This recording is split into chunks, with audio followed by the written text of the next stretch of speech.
प्रेमचंद्र के प्रसिद्ध उपन्यास निर्मला के चौथे भाग का वाचन रोशनी की आवाज़ में। जब कोई बात हमारी आशा के विरुद्ध होती है तभी दुख होता है। मनसाराम को निर्मला से कभी इस बात की आशा न थी कि वे उसकी शिकायत करेंगी, इसलिए उसे घोर वेदना हो रही थी। वह क्यों मेरी शिकायत करती है, क्या चाहती है? यही ना कि वो मेरे पति की कमाई खाता है, इसके पढ़ने लिखने में रुपए खर्च होते हैं, कपड़ा पहनता है। उनकी यही इच्छा होगी कि यह घर में न रहे। मेरे न रहने से उनके रुपए बच जाएंगे। वह मुझसे बहुत प्रसन्नचित्त रहती हैं। कभी मैंने उनके मुंह से कटु शब्द नहीं सुने। क्या यह सब कौशल है? हो सकता है। चिड़िया को जाल में फंसने के लिए पहले शिकारी दाने बिखेरता है। आह, मैं नहीं जानता था कि दाने के नीचे जाल है। यह मातृ स्नेह केवल मेरे निर्वासन की भूमिका है। अच्छा, मेरा यहाँ रहना क्यों बुरा लगता है? जो उनका पति है, क्या वो मेरा पिता नहीं है? क्या पिता पुत्र का संबंध स्त्री पुरुष के संबंध से कुछ कम घनिष्ठ है? अगर मुझे उनके संपूर्ण आधिपत्य से इच्छा नहीं होती, वह जो चाहे करे, मैं मुंह भी नहीं खोल सकता, तो वह मेरे एक अंगुल भूमि पर भी देना नहीं चाहती। आप पक्के महल में रहकर क्यों मुझे वृक्ष की छाया में बैठा नहीं देख सकती? हाँ, वह समझती होंगी कि वह बड़ा होकर मेरे पति की संपत्ति का स्वामी हो जाएगा, इसलिए अभी से निकाल देना अच्छा है। उनको कैसे विश्वास दिलाऊं कि मेरी ओर से यह शंका न करें? उन्हें क्यों कर बताऊं कि मनसाराम विष खाकर प्राण दे देगा, इसके पहले कि उनका अहित कर। उसे चाहे कितनी ही कठिनाइयां सहनी पड़े, वह उनके हृदय का शूल न बनेगा। यूँ तो पिताजी ने मुझे जन्म दिया है और अब भी मुझ पर उनका स्नेह कम नहीं है, लेकिन क्या मैं इतना भी नहीं जानता था कि जिस दिन पिताजी ने उनसे विवाह किया उसी दिन उन्होंने हमें अपने हृदय से बाहर निकाल दिया। अब हम अनाथों की भांति यहाँ पड़े रह सकते हैं। इस घर पर हमारा कोई अधिकार नहीं है। कदाचित पूर्व संस्कारों के कारण यहाँ हमें अन्य अनाथों से हमारी दशा कुछ अच्छी है, पर है अनाथ ही। हम उसी दिन अनाथ हुए जिस दिन अम्मा जी पर लोग सिधारी। जो कुछ कसर रह गई थी वह इस विवाह ने पूरी कर दी। मैं तो खुद पहले इनसे विशेष संबंध न रखता था। अगर उन्हीं दिनों पिताजी से मेरी शिकायत की होती तो मैं खुद पहले इनसे विशेष संबंध न रखता, तो शायद मुझे इतना दुख भी न होता। मैं तो उसे आघात के लिए तैयार बैठा था। संसार में क्या मैं मजदूरी भी नहीं कर सकता? लेकिन बुरे वक्त में इन्होंने चोट की। हिंसक पशु भी आदमी को गाफिल पाकर ही चोट करते हैं। इसलिए मेरी आवभगत होती थी। खाना खाने के लिए उठने में जरा सा भी देर हो जाती थी तो बुलावे पे बुलावे आते थे। जलपान के लिए प्रातः हलवा बनाया जाता था। बार बार पूछा जाता था, रुपयों की ज़रूरत तो नहीं है? इसलिए वह 100 रुपये की घड़ी मंगवाई थी। मगर क्या दूसरी शिकायत न सूझी? जो मुझे आवारा कहा। आखिर इन्होंने मेरी क्या आवारगी देखी? यह कह सकती थी कि इसका मन पढ़ने लिखने में नहीं लगता, एक न एक चीज़ के लिए नित्य रुपए मांगता रहता है। यही एक बात उन्हें क्यों सूझी? शायद इसीलिए कि यही सबसे कठोर आघात है जो वह मुझ पर कर सकती हैं। पहली ही बार इन्होंने मुझ पर अग्निबाण चला दिया, जिससे कहीं शरण नहीं रही। इसलिए न कि वह पिताजी की नज़रों से गिर जाए। मुझे बोर्डिंग हाउस में रखने का तो एक बहाना था। उद्देश्य यह था कि इसे दूध की मक्खी की तरह निकाल कर फेंक दिया जाए। 2-4 महीने के खर्च वर्च देने के बाद फिर चाहे मरे या जिए। अगर मैं जानता कि यह प्रेरणा इनकी ओर से नहीं हुई है तो कहीं जगह न रहने पर भी जगह निकाल लेता। नौकरों की कोठरियों में तो जगह मिल जाती, बरामदे में पड़े रहने के लिए बहुत जगह मिल जाती। खैर, अब सवेरा है। जब स्नेह ही नहीं रहा तो केवल पेट भरने के लिए यहाँ पड़े रहना बेहाई होगी। अब यह मेरा घर नहीं है। इसी घर में पैदा हुआ हूँ, यही खेला, यही सब। यहाँ पर मेरी अम्मा थी। पिताजी भी मेरे पिता नहीं रहे। मैं उनका पुत्र हूँ, पर वो मेरे पिता नहीं हैं। संसार के सारे नाते स्नेह के नाते हैं। जहाँ स्नेह नहीं वहाँ कुछ नहीं। हाय अम्मा जी, तुम कहाँ चली गई? यह सोचकर मनसाराम रोने लगा। ज्यों-ज्यों मातृ स्नेह की पूर्व स्मृतियाँ जागृत होती, उसके आंसू उमड़ने आते। वह कई बार अम्मा अम्मा पुकार उठा, मानो वह खड़ी सुन रही है। मातृहीनता के दुख का आज उसे पहली बार अनुभव हुआ। वह आत्माभिमानी था, साहसी था, पर अब तक सुख की गोद में लालन पालन होने के कारण वह इस समय अपने आप को निराधार समझ रहा था। रात के 10 बज गए थे। मुंशी जी आज कहीं दावत खाने गए हुए थे। 2 बार महरी मनसाराम को भोजन के लिए बुलाने आ चुकी थी। मनसाराम ने पिछली बार उसे झुंझला कर कह दिया था, मुझे भूख नहीं है, कुछ न खाऊंगा। बार बार आकर सिर पर सवार हो जाती है। इसलिए जब निर्मला ने उसे फिर उसी काम के लिए भेजना चाहा तो वह न गई। बोली, बहू जी, वह मेरे बुलाने से न आवेंगे। निर्मला, आएंगे क्यों नहीं? जाकर कह देना खाना ठंडा हुआ जाता है, 2-4 कौर खा ले। महरी, मैं यह सब कह के हार गई, नहीं आते। निर्मला, तूने यह कहा था कि वह बैठी हुई हैं? महरी, नहीं बहू जी, यह तो नहीं कहा, झूठ क्यों बोलूं। निर्मला, अच्छा, तो जाकर यह कह देना कि वह बैठी तुम्हारी राह देख रही हैं। तुम न खाओगे तो वह रसोई उठाकर सो रहेंगी। मेरी भूंगी, सुन, अब की और चली जा। हंसकर, ना आवे तो गोद में उठा लाना। भूंगी नाक बहुत सिकोड़ने लगी, पर एक ही क्षण में आकर बोली, अरे बहू जी, वह तो रो रहे हैं, किसी ने कुछ कह दिया क्या? निर्मला इस तरह चौंक कर उठी कि 2-3 पग आगे चली, मानो किसी माता ने अपने बेटे के कुएं में गिर जाने की खबर सुनी हो। फिर वह ठिठक गई और भूंगी से बोली, रो रहे हैं?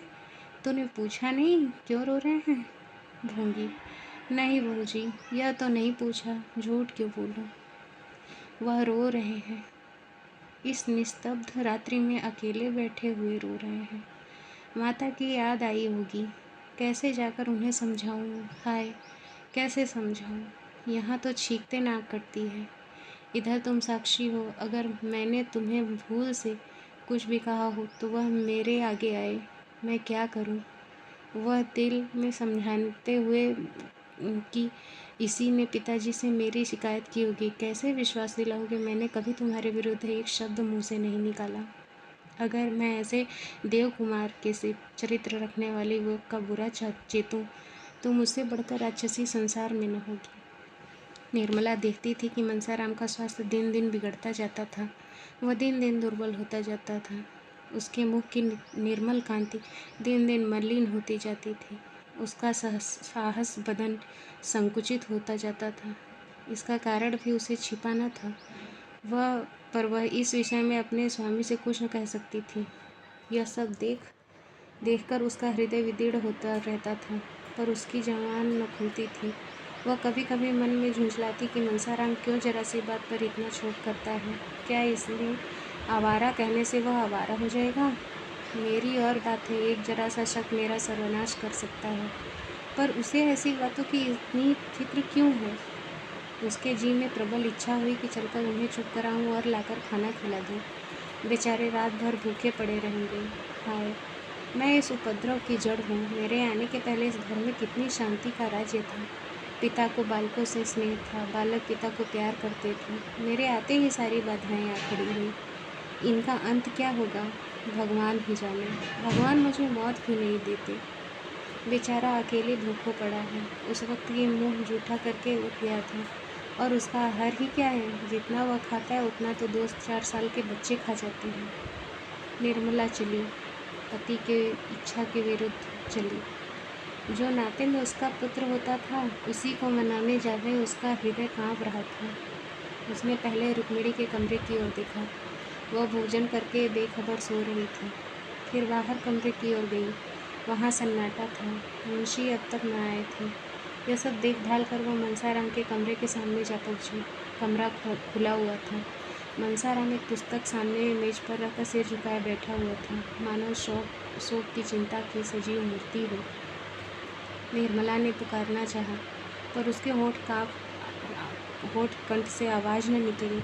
सहसा मनसाराम ने सिर उठाकर द्वार की ओर देखा। निर्मला को देखकर अंधेरे में पहचान न सका। चौंक कर बोला, कौन? निर्मला ने कांपते हुए स्वर में कहा, मैं तो हूँ। भोजन करने क्यों नहीं चल रहे हो? कितनी रात हो गई है? मनसाराम ने मुँह फेर कर कहा, मुझे भूख नहीं है। निर्मला, यह तो मैं 3 बार भूंगी से सुन चुकी हूँ। मनसाराम, तो चौथी बार मेरे मुँह से सुन लीजिए। निर्मला, शाम को तो कुछ नहीं खाया था, भूख क्यों नहीं है? मनसाराम, मनसाराम ने प्रेम की हंसी हंसकर कहा, बहुत भूख लगेगी तो आएगा कहाँ से? यह कहते कहते मनसाराम ने कमरे का द्वार बंद करना चाहा, लेकिन निर्मला किवाड़ों को हटाकर कमरे में चली आई और मनसाराम का हाथ पकड़कर सजल नेत्रों से विनय मधुर स्वर में बोली, मेरे कहने से चलकर थोड़ा सा खा लो, तुम न खाओगे तो मैं भी जाकर सो रहूँगी। 2 ही कौर खा लेना, क्या मुझे रात भर भूखों मारना चाहते हो? मनसाराम सोच में पड़ गया। अभी भोजन नहीं किया, मेरे इंतजार में बैठी रही। यह स्नेह वात्सल्य और विनय की देवी है या ईर्ष्या और अमंगल की मायाविनी मूर्ति? उसे अपनी माता का स्मरण हो गया। जब वह रूठ जाया करता था तो वे भी इसी तरह मनाने आकर करती थी, और जब तक वह न खाता था वहाँ से उठती न थी। वह इस विनय को अस्वीकार न कर सकता था। बोला, मेरे लिए आपको इतना कष्ट क्यों हुआ? इसका मुझे खेद है। मैं जानता कि आप मेरे इंतज़ार में भूखी बैठी हो तो तभी खा लिया होता। निर्मला ने तिरस्कार भाव से कहा, यह तुम कैसे समझ सकते हो कि तुम भूखे रहोगे और मैं जाकर खाकर सो जाऊंगी? क्या विमाता का नाता होने से मैं ऐसी स्वार्थिनी हो जाऊंगी? सहसा मर्दाने कमरे में मुंशी जी के खांसने की आवाज़ आई। ऐसा मालूम हुआ कि वह मनसाराम के कमरे की ओर आ रहे हैं। निर्मला के चेहरे का रंग उड़ गया। वह तुरंत कमरे से निकल गई और भीतर जाने का मौका न पाकर कठोर स्वर में बोली, मैं लौंडी नहीं हूँ कि इतनी रात तक किसी के लिए रसोई के द्वार पर बैठी रहूँ। जिसे न खाना हो वो पहले ही बता दिया करो।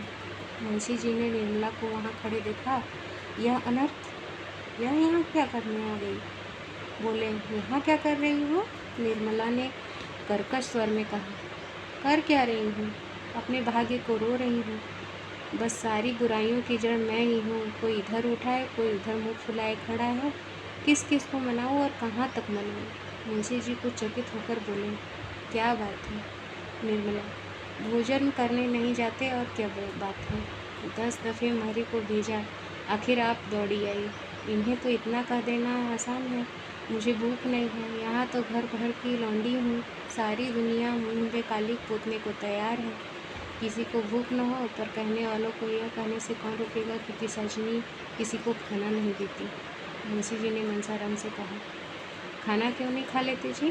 जानते हो क्या वक्त है? मनसाराम स्निग्ध सा खड़ा रह गया। उसने सामने एक ऐसा रहस्य हो रहा था जिसका मर्म वह कुछ भी न समझ सकता था। जिन नेत्रों में अभी एक क्षण पहले विनय के आंसू भरे हुए थे, उसमें अकस्मात ईर्ष्या की ज्वाला कहाँ से आ गई? जिन अधरों से एक क्षण पहले सुधा वृष्टि हो रही थी, उनमें से विष प्रवाह कहाँ से होने लगा? उसी अर्धचेतन की दशा में बोला, मुझे भूख नहीं है। मुंशी जी ने भड़क कर कहा, क्यों भूख नहीं है? भूख नहीं थी तो शाम को क्यों नहीं करला दिया? तुम्हारी भूख के इंतजार में कौन सारी रात बैठा रही? तुम्हें पहले तो आदत ये न थी, ये रूठना कब से सीख लिया? जाकर खा लो। मनसाराम, जी नहीं, मुझे जरा भी भूख नहीं। तोताराम ने दांत पीसकर कहा, अच्छी बात है, जब भूख लगे तब खा लेना। यह कहते हुए वह अंदर चले गए। निर्मला भी उनके पीछे ही चली गई। मुंशी जी तो लेटने चले गए। उसने जाकर रसोई उठा दी और कुल्ला कर पान खाकर मुस्कुराती हुई आ पहुँची। मुंशी जी ने पूछा, खाना खा लिया ना? निर्मला, क्या करती, किसी के लिए आना जल छोड़ दूँगी? मुंशी जी, इसे न जाने क्या हो गया है, कुछ समझ में नहीं आता। दिन दिन दुबला होता चला जाता है, दिन भर उसी कमरे में पड़ा रहता है। निर्मला कुछ न बोली।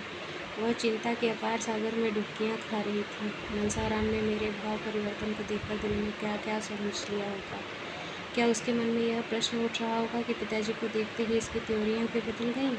इसका कारण भी क्या उसको समझ में आ रहा होगा? बेचारा खाने आ रहा था, तब तक यह वहाँ से न जाने कहाँ से फट पड़े। इस रहस्य को उसे कैसे समझाऊं? समझाना संभव ही है? मैं किस विपत्ति में फंस गई। सवेरे वह उठकर घर के काम धंधे में लग गई। सहसा 9 बजे भूंगी ने आकर कहा, मनसा बाबू तो अपने कागज पत्तर सब इकट्ठे कर लाद रहे हैं। भूंगी, मैंने पूछा तो बोले अब स्कूल में ही रहूँगा।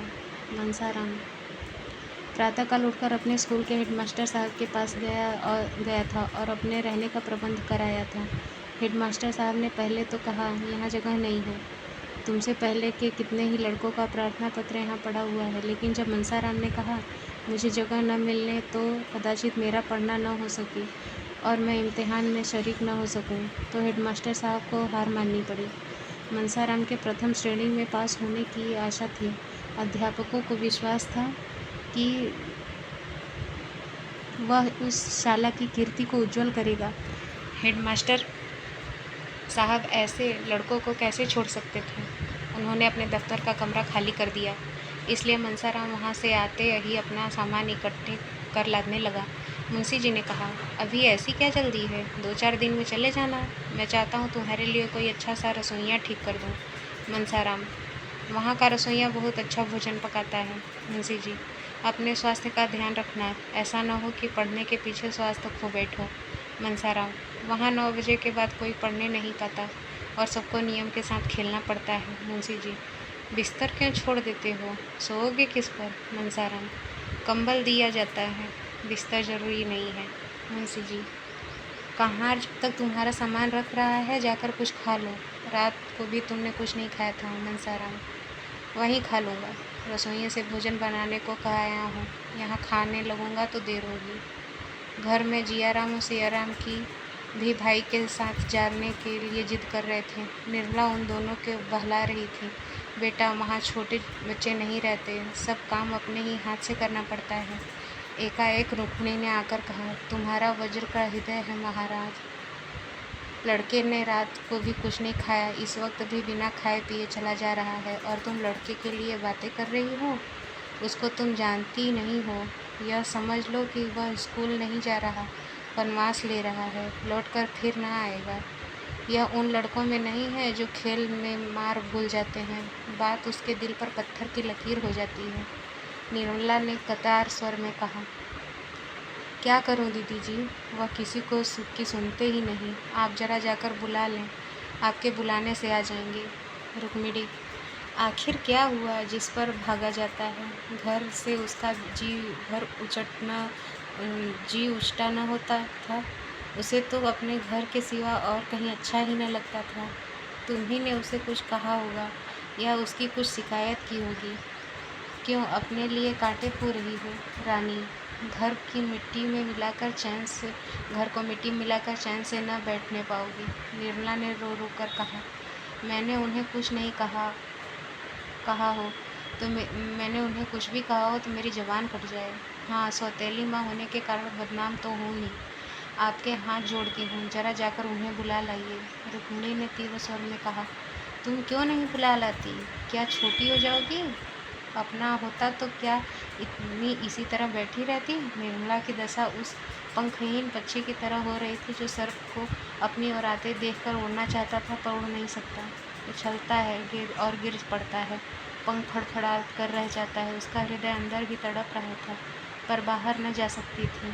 इतने में दोनों लड़के आकर बोले, भैया जी चले गए। निर्मला मूर्तिवत खड़ी रही, मानो संज्ञाहीन हो गई है। चले गए, घर में आए तक नहीं, मुझसे मिले तक नहीं, चले गए। मुझसे इतनी घृणा, मैं उनकी कोई नहीं। उनकी बुआ तो थी, उनसे तो मिलने आना चाहिए था। मैं यहाँ थी ना, अंदर कैसे कदम रखते, मैं देख लेती ना, इसलिए चले गए।